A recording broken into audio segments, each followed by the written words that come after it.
bienvenue dans l'émission Parole de Femmes. Nous sommes arrivés à notre dernier jour avec le pasteur Donato. Bonjour pasteur. Bonjour Annabelle et bonjour tout le monde. Un petit pincement au cœur de nous quitter. Un gros pincement au cœur. Donc vous reviendrez. Je reviendrai, mais cette fois-ci avec mon épouse. Oui, on veut tous la rencontrer, tout le monde veut la rencontrer. Elle a l'air absolument Exactement. formidable. Oui, ça a l'air d'être une femme extraordinaire. Oui, mais comme la plupart des pasteurs qui viennent sans leur femme sur le plateau nous disent « vous devriez rencontrer ma femme ». Donc on les attend, ces femmes merveilleuses.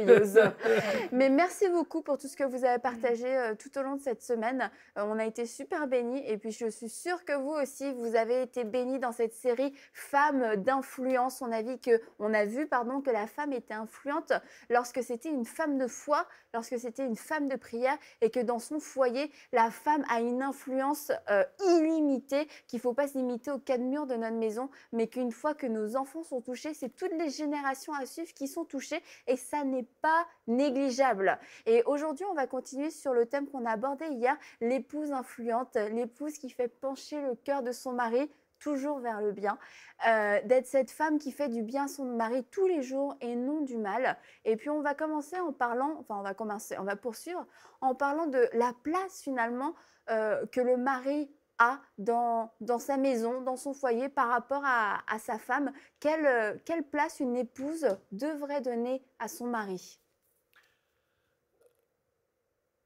Avant toute chose, il faudrait qu'on se rappelle toujours de certaines priorités. On le remarque ça dans beaucoup de couples. Souvent, lorsque viennent les enfants, il y a cet instinct maternel qui est tellement fort que quelquefois, ou peut-être plus souvent que quelquefois, la mère prend un rôle de mère et quelquefois elle oublie son rôle d'épouse. Et en fait, c'est un double chapeau qu'elle a la maman, parce que la femme doit à la fois être une maman, mais doit aussi continuer à être son mari. Je me souviens, il y a de nombreuses années, nous étions jeunes mariés avec des jeunes enfants, nous étions en Bretagne. Et là, vive la Bretagne. Exactement. C'est la vôtre, n'est-ce pas? Oui, exactement. Et un des pasteurs là-bas me disait ceci.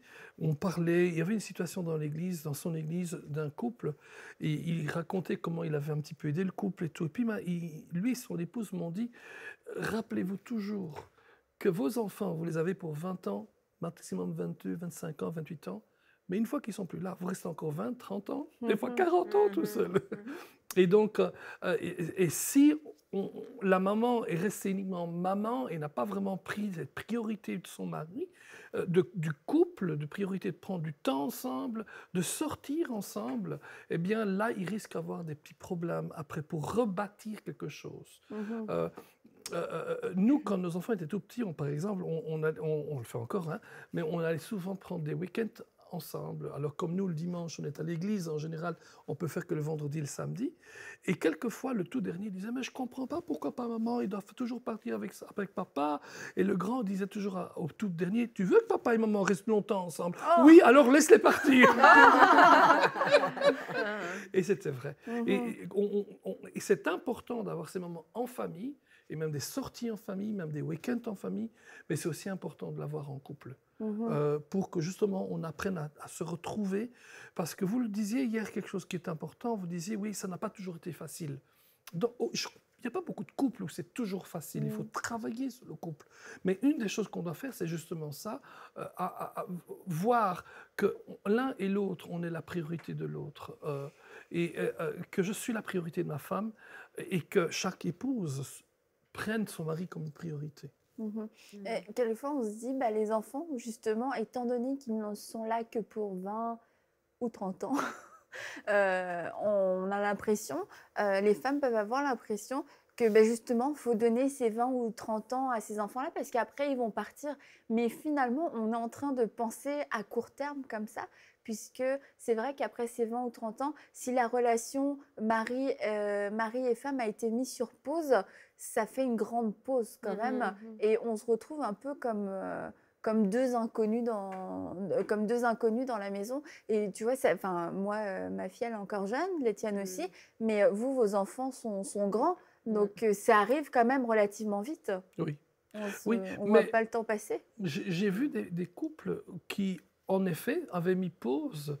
Et certains ont mis pause et sont restés ensemble uniquement à cause des enfants. Mm.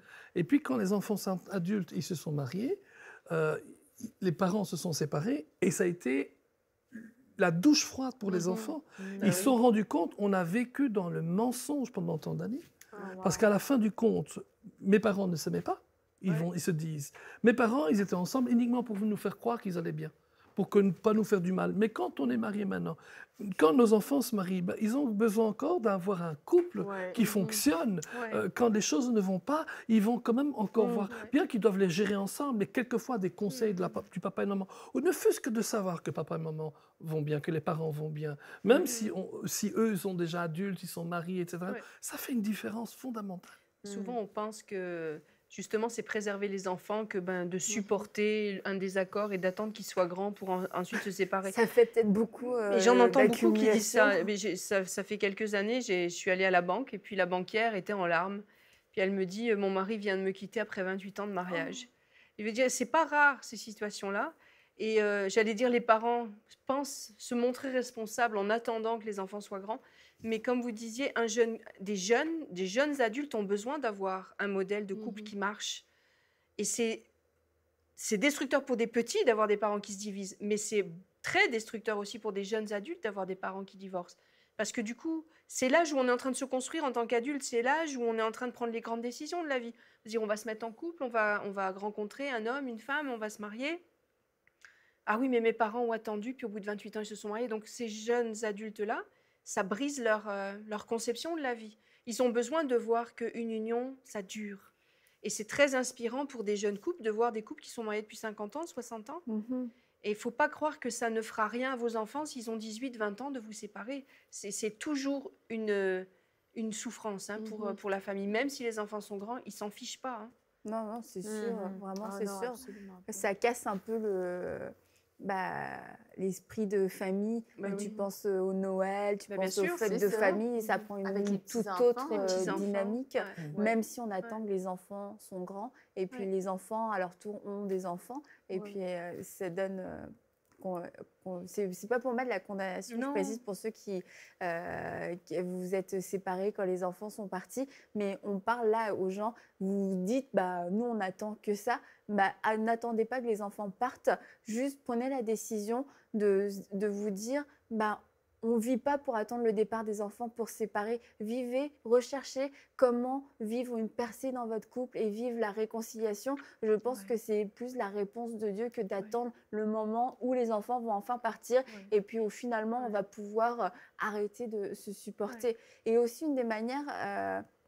qu'a l'épouse d'être influente, c'est par sa présence. Vous avez dit tout à l'heure, vous aimez quand elle est à côté de vous, fermement. Oui, absolument, absolument. Mais ce que je disais hier, on voit que Dieu, quand il a créé Ève, il ne l'a pas mis à l'autre bout de la planète. Écoute Adam, je t'ai créé une femme, et puis ce sera ton aide, vous ne serez pas à côté, vous n'allez pas trop voir, mais sache qu'il y a une femme dans le monde, je l'ai créée pour toi, pour être ton aide, mais bon, elle est distante, voilà, elle est distante et on ne la voit pas, mais elle va pouvoir t'aider. Là, et dans le couple, c'est la même chose. L'une des façons dont la femme va pouvoir influencer son mari, c'est par sa présence. Et quelquefois, il y a des femmes on peut être là de corps, on peut être là physiquement, mais n'offrir aucun moment d'intimité, aucun moment de qualité parce qu'on est tout le temps pris par les enfants, par les activités, par le travail, par l'organisation. Et puis dans ces moments-là, le mari peut se sentir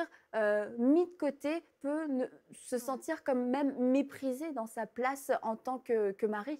Mais je pense que c'est important, vraiment, puisqu'on s'adresse aux femmes, de renchérir qu'est-ce que vous avez dit, Pasteur Donato, parce que souvent notre rôle, comme moi je suis une mère et je sais que mon instinct maternel est très présent. Je suis très maternelle, je l'avoue, et je le sais. Et d'autant plus qu'on doit faire attention vraiment justement de nourrir notre relation avec notre mari. Oui, il y a les enfants. Oui, c'est bien de faire des activités en famille, mais c'est bien d'avoir ces moments avec son époux pour savoir qui on est quand les enfants partent de la maison. Je te connais encore parce que je crois vraiment que ça peut arriver à des gens, leurs enfants quittent le foyer et puis ils se regardent et ils se Oui, disent mais qui es-tu? Ouais. Et je pense vraiment, c'est ça, c'est d'être un modèle, non seulement euh, quand quand nos enfants sont jeunes, oui, d'être un modèle. Et ce que je veux dire, c'est de ne pas faire semblant. C'est Ouais. vraiment que Ouais. cette relation qu'on entretient, elle est réelle et que Ouais. les enfants sentent l'authenticité. Ouais. C'est notre rôle aussi vraiment de s'assurer que cette relation est vraiment authentique, une relation remplie de respect. On est un modèle pour nos enfants. Donc, quand eux vont reproduire, on veut qu'ils reproduisent quelque chose de bien. Et même moi, je souhaite que mes enfants aient un couple encore plus florissant. Je me dis, on aime ça quand nos enfants, même pour moi, ça serait ma fierté, si mes enfants réussissent encore mieux que moi en tout point. Et pour ça, oui. Donc, si je dis, ben, on reste ensemble juste pour les apparences et quand vous quittez, on se laisse, eh ben, comme vous dites, c'est pas un bon exemple. Ben, c'est vraiment pas un bon exemple. Et voilà, je crois vraiment qu'on doit enseigner à nos enfants l'authenticité. Mais il y a sûrement des femmes qui sont en train de nous écouter et me disent, oui, mais elles ne savent pas ce que je vis là. Il est insupportable pour telle et telle raison, il y a telle situation. Moi, j'ai qu'une hâte, c'est de faire mes valises quand les enfants seront grands. Et elles ont déjà, c'est bien de leur part d'épargner les enfants pour l'instant. Mais vraiment, on va faire une parenthèse là. Tout est possible à celui qui croit. Amen. Et il n'y a pas de couple dans une situation trop catastrophique pour que Dieu puisse y mettre sa main et restaurer. Donc, je veux vraiment dire à celles qui nous écoutent qu'il n'y a pas de situation trop compliquée pour Dieu et que la solution, ce n'est pas la fuite, mais que Dieu a une réponse à toutes les crises. Et que dans la prière et devant la face de Dieu, elles peuvent trouver du secours, un vrai secours, et être étonnées même de l'action de Dieu dans leur couple. Pasteur, vous vouliez ajouter quelque chose tout à l'heure? Non, je veux dire que, merci pour la parenthèse qui est importante, il y a des gens qui souffrent énormément, des femmes qui souffrent énormément, et aussi des femmes qui veulent être des femmes d'influence, qui même font de leur mieux, mais parce qu'elles se trouvent dans des situations difficiles, soit de travail difficile, de tension dans la famille, etc. et tout, ont difficile à le devenir, ou en tout cas à le continuer. Et en effet, il y a une espérance en Jésus-Christ, certainement. On revient toujours à la croix, on revient toujours peut-être au fait de s'humilier devant le Seigneur et demander de l'aide. Et on a vu des témoignages de personnes dont le couple n'allait plus. Et la fuite, comme le dit Anne, n'est pas la solution. Et le mensonge ne paye jamais dans le couple. Donc, quelque part, il faut trouver des situations, peut-être aller voir le pasteur à l'église, ou si vous n'avez pas de pasteur, d'aller dans une église et demander de l'aide. Souvent, les pasteurs sont des hommes qui sont mariés eux-mêmes, qui ont des épouses et qui peuvent aider. Et ça aide beaucoup. Ça, c'est certain. Et je crois que la dernière chose à faire quand on écoute une émission comme Parole de femme, c'est de se culpabiliser ou de penser « moi, je n'y arriverai jamais », etc. Et tout. Au contraire, ces genres d'émissions sont là parce que, justement, on sait qu'on peut le faire. Amen, ouais. Et comme le dit si bien Anne, vous le dites tous, tout est possible. Et il y a quelque chose dans la parole de Dieu qui est très forte. Il dit tout est possible à Dieu, rien n'est impossible à Dieu, tout est possible à celui qui croit. Ouais. Et si tu peux le croire, rien ne sera impossible. Ouais. C'est ce que la Bible dit. Mais oui. Et je crois qu'il faut croire pour son mariage. J'ai vu des épouses qui ont lutté pendant des heures entières dans la prière. Et ça, c'est aussi une femme d'influence. Ah oui, Des totalement. heures par jour dans la prière. Je me souviens très bien de cet homme qui était plus tard est devenu un évangéliste, qui maintenant il est à la retraite. Pour qu'il vienne au Seigneur, sa femme priait pour lui 10 heures par jour. Wow. Wow! 10 heures par Et jour ne pendant manquez pas plusieurs... de mots. Pendant plusieurs semaines. Alors, bien sûr, on ne va pas tomber dans une performance d'action, de bonne action, etc. Et tout, mais dans son cœur, elle voulait prier pour son mari. Ouais. 10 heures par jour. Mais Waouh! il faut bien prendre conscience que souvent, notre premier réflexe quand il y a des problèmes dans le couple et qu'on veut influencer notre mari, on va essayer de le corriger humainement en lui faisant des réflexions ou alors mieux essayer d'ouvrir une discussion constructive. Hein, puis c'est très dans le monde, c'est très à la mode. Ça, on va discuter, on va essayer vraiment d'ouvrir le débat avec le mari pour essayer de trouver des solutions communes. Mais il ne faut pas oublier que spirituellement, il y a beaucoup de choses qui se nouent. Et on peut passer 10 ans à aller hanter les bureaux des pasteurs, à essayer de trouver des solutions, aller chez des psychologues, chez des conseillers de couple. Et c'est pas mauvais, mais il y a beaucoup de problèmes qui sont spirituels. Pas tous, mais il y a des problèmes qui sont spirituels. C'est pas la peine d'essayer d'apporter une solution humaine, charnelle, quand le problème est spirituel. Et quelquefois, vous allez jeûner une semaine, vous allez vraiment vous placer devant la face de Dieu et chercher le secours de Dieu spirituellement, ça va avoir beaucoup plus d'efficacité que toutes les cures d'âme que vous pouvez faire et toutes les consultations à 70 € l'heure que vous allez pouvoir suivre. Donc, on est une femme d'influence d'abord dans la prière. Et moi, je le crois et je le dis et je le redis. La première source d'influence pour une femme, quel que soit le domaine, et dans le couple, c'est la première zone d'influence, c'est la prière. Donc, si vous avez un os, vraiment, il y a un os dans votre couple, et ben c'est la prière. Parce que dans la prière, comme tu l'as dit hier, c'est là qu'on va recevoir cette sagesse qui va se décliner de façon spécifique pour chacune de nos vies, en fait. Parce que ce qui a marché pour moi ne marchera pas forcément pour toi. Et si je calque juste des procédés, des méthodes, ça peut être un vrai fiasco et amener encore plus de déception, amener de l'amertume dans mon cœur. Par contre, ce que je peux imiter lorsque je vois des couples qui fonctionnent, c'est la source. Ok, ils ont prié et c'est ça que Dieu leur a révélé. Bah, moi aussi, je vais prier et puis je vais voir ce que Dieu va me révéler. Et comme on l'a dit dans la semaine, de reconquérir le cœur de son mari, il y a un chemin. Il y a un chemin, il y a toujours un chemin qui est là devant nous. Et puis, on ne le voit pas nécessairement avec nos yeux naturels parce qu'on est environné de tous nos raisonnements humains. Et puis, c'est dans l'esprit qu'on découvre ce chemin-là et ce chemin pour toucher le cœur de notre mari. Et on a besoin de se mettre dans la prière et de demander au Seigneur, montre-moi le chemin qui va toucher son cœur. Il y a certaines femmes, ça va être par le silence. Il y a d'autres femmes, ça va être par un amour inconditionnel, un service sans faille. Il y a d'autres femmes, ça va être par des attentions particulières, spécifiques. Et on entend tous ces témoignages et ils sont tout le temps édifiants. Des hommes qui étaient alcooliques, des hommes qui étaient même violents, des hommes qui étaient menteurs. Et puis la femme, elle dit, bah, pendant, je sais pas moi, pendant un mois, tous les jours, je lui ai apporté son petit déjeuner. Et puis là, d'un seul coup, il m'a dit, bah, je vais venir à l'église, il a été sauvé le jour même. Est-ce que c'est le petit déjeuner qui l'a sauvé? Non, ça a été un petit geste. Voilà. Mais moi, j'ai envie de partager un témoignage qui n'est pas personnel, mais on ne va pas dire de nom, on ne va pas situer. Ça fait quelques temps de ça, il y a une jeune femme qui était venue dans mon bureau et puis qui avait dit, justement, qui m'avait expliqué une situation de couple assez douloureuse et compliquée. Et puis, là, je l'ai revue, ça fait pas très longtemps, puis elle me dit, mais à un moment donné, j'ai jeûné. Et j'ai décidé vraiment, puisque j'étais à bout de tout ce que je pouvais épuiser comme solution humaine, j'ai jeûné. Et puis j'ai remis ça à Dieu dans la prière. Et elle m'a dit, c'est fou, la tension est retombée dans toute la famille, c'est devenu beaucoup plus calme. Mon mari, ce qu'il faisait, s'est calmé aussi. Et elle m'a dit, ça a duré comme ça tout l'été.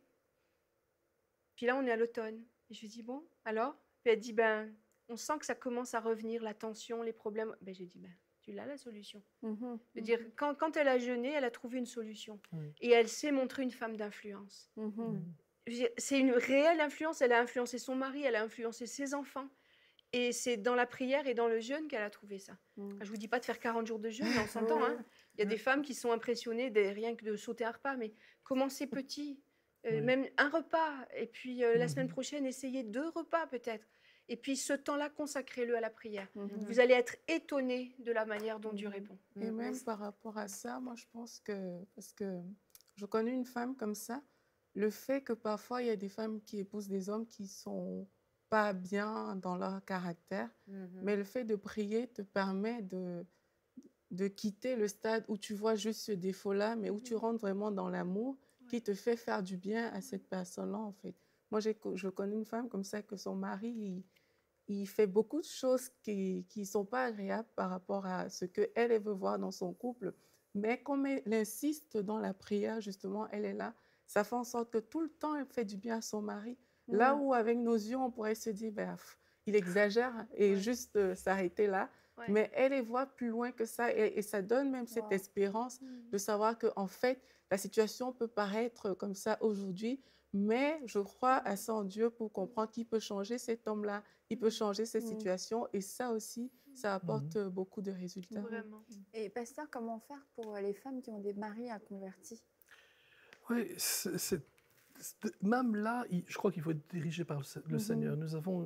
Nous connaissons une dame qui est vraiment une femme de prière, mais une femme de Dieu, qui est toujours présente à l'église et tout, mais dont le mari ne suit pas le Seigneur, mais qui la laisse faire. Mais une des raisons pour laquelle il la laisse faire, parce qu'on va aussi des fois dans des couples où le mari ne la laisse plus faire.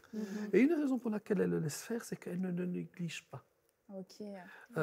Si elle voit qu'il y a, je ne sais pas, 3-4 soirées à l'église, ben, elle n'irait pas aux 3-4 soirées, même si ce sont des soirées exceptionnelles, ou en tout cas, elle lui demanderait, ça te dérange si je vais cette soirée-là encore, etc. Et tout. Et ça, je crois que c'est important, et aussi de suivre la direction de Dieu, comment Dieu nous dirige. J'avais une situation où une dame, un jour, nous invite, ma femme et moi, on était jeunes mariés, et avec son mari est un homme qui travaillait très dur, mais il travaillait dans son bureau, et il faisait toutes sortes de commerces, etc. et tout, mais elle ne voyait jamais rien, à part l'argent qui entrait. et à un certain moment, il sort de table, et elle en profite pour nous dire pourquoi elle nous avait invités. Elle me dit, je vous ai invité pour que vous le montriez à mon mari, c'est quoi un bon couple chrétien. Et lui n'était pas né de nouveau encore. Et je lui dis, mais encore, c'est pas comme ça qu'on fait. Je lui dis, c'est manipulé. Mais je lui dis, mais écoute, je lui dis, je vais te dire ce que tu devrais faire pour que ton mari vienne au Seigneur. En tout cas, dans ce cas-là, elle le dénigrait complètement. Wow. Elle, publiquement et en privé. Elle disait que c'était un fainéant, elle disait qu'il ne travaillait pas, elle disait qu'il était laid, elle disait qu'il ceci, etc. C'était terrible, c'était terrible. Oui, c'était terrible. Et que c'était un païen, je ne comprends même pas le mot païen, moi. Je veux dire que c'était un incrédule, etc. Et tout. Et vraiment, j'ai reçu quelque chose de Dieu. Certains appellent ça un réma de Dieu, une parole de Dieu pour la personne. Et je lui dis, change ta manière de parler. Amen. De ton mari et à ton mari. Ouais. On peut rappeler, pardon. Oui, je t'en prie. Et je lui ai dit, dis-lui qu'il est beau. Dis-lui que c'est un athlète. Dis-lui que tu l'apprécies. Dis-lui que tu es tellement fier de ce qu'il fait pour toi, etc. Et tout. Change ta manière de parler. Écoutez. Elle l'a fait? Elle l'a fait. Et 2 semaines plus tard, il est venu au Seigneur. 2 semaines. Ça fait 30 ans qu'ils sont avec le Seigneur. Wow.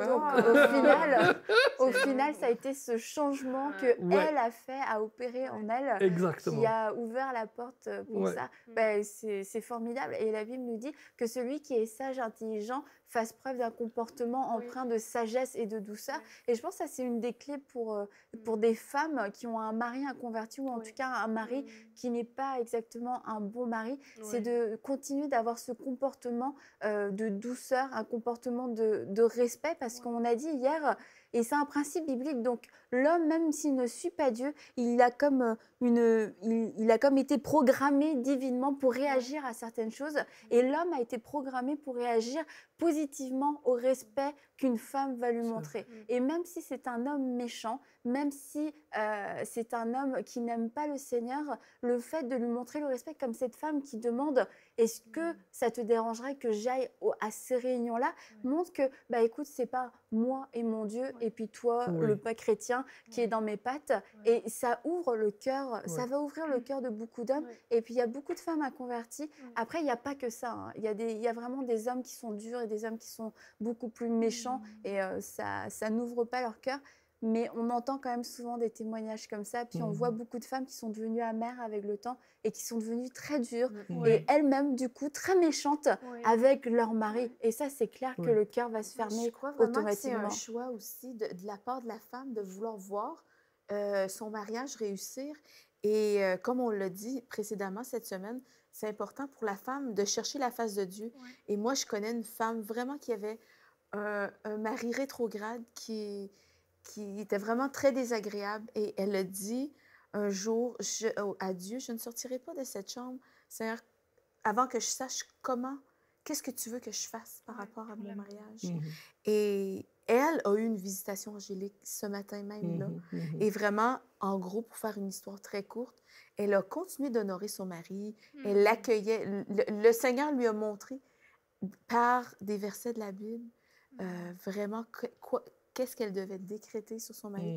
Elle a proclamé la parole, elle l'appelait vaillant guerrier de l'Éternel. Et il ne servait pas du tout le Seigneur. Il arrivait à la maison, il était ivre.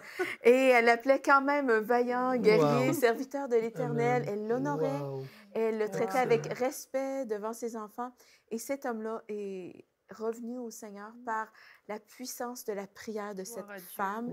Et elle, à cause de ses prières, je crois vraiment ça a donné naissance à un très grand ministère, un ministère de télévision. Donc, il ne faut pas minimiser la prière, mais vraiment, cette femme était déterminée. Et je crois que c'était la clé.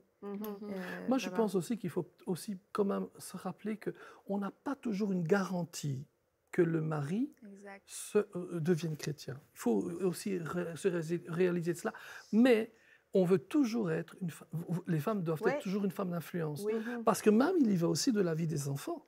Parce que si ils voient quand même, OK, je ne suis pas chrétien, mais ma femme l'est, elle a un bon exemple, etc. Et tout, le jour où elle dit il faut apporter l'enfant à l'église des enfants, à l'école du dimanche, il va dire oui, peut-être. Et ça, c'est aussi très important, comme cela. Et de toute façon, on continue à prier, les femmes continuent à prier pour leur mari, si jamais ils ne sont pas avec le Seigneur. Merci beaucoup, pasteur Donato. Puis j'aimerais juste terminer en vous rappelant l'histoire d'Esther, qu'on aime beaucoup, Esther. Cette femme a prié, elle a jeûné, et elle s'est présentée devant le roi sans aucune insistance, sans aucune...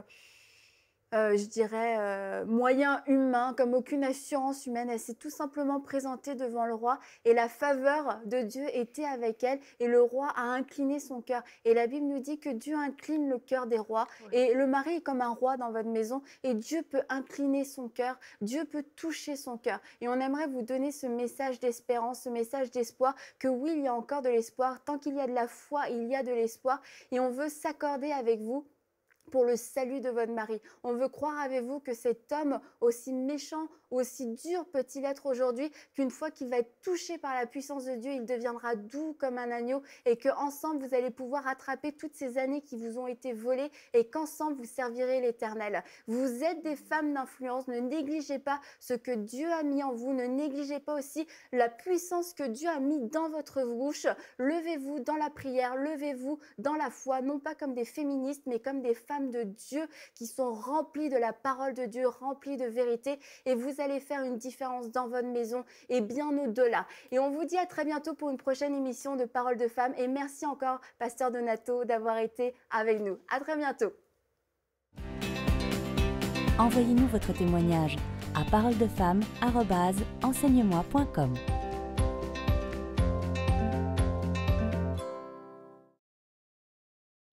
Cette émission est rendue possible grâce au précieux soutien des partenaires d'Enseigne-moi Canal International. Retrouvez tous nos programmes sur enseigne-moi.com.